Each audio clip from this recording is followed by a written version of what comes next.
আওয়ামী লীগ একটি পাপিষ্ট দল। এরা গুম করেছে, অন্যায় করেছে, খুন করেছে, মানবতা বিরোধী অপরাধ করেছে।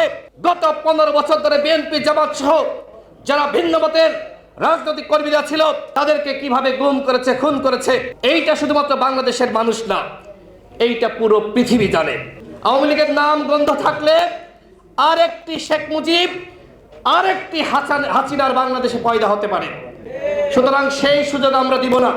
বন্ধু, আমি সর্বশেষ বলবো যে এই মুহূর্তে আমরা সবাই রাষ্ট্র সংস্কার করতে চাই।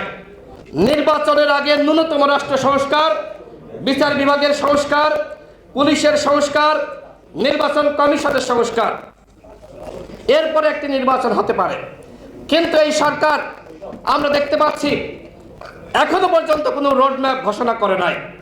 তারা কবে নির্বাচন করবে, কিভাবে নির্বাচন করবে, তারা কিভাবে রাষ্ট্র পরিচালনা করবে, আমরা কেউ কিছু জানি?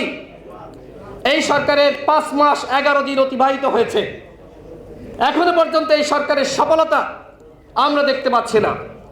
সরকার আরো প্রায় 1.5 বছর থাকতে চায়।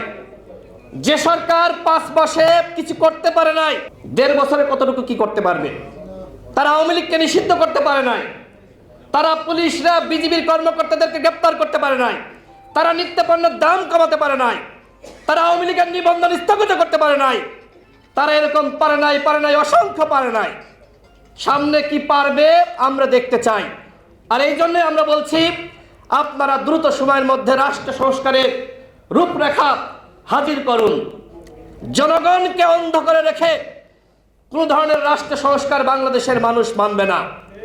আপনার 3 মাসের প্ল্যান কি, 6 মাসের প্ল্যান কি, 1 বছরের প্ল্যান কি, আমরা সেটি জানতে চাই। আপনারা যারা সামনে আছেন, আপনারা কি জানতে চান? আমরা প্রত্যেকেই সরকারের প্ল্যান জানতে চাই। আমরা চাই নতুন রাষ্ট্র, নতুন বন্দোবস্ত। কিন্তু নতুন রাজনৈতিক বন্দোবস্তের নামে কোনো কিংস পার্টি সরকারের পৃষ্ঠপোষকতায় গড়ে উঠবে, সেটি কিন্তু বাংলাদেশের জনগণ মানবে না।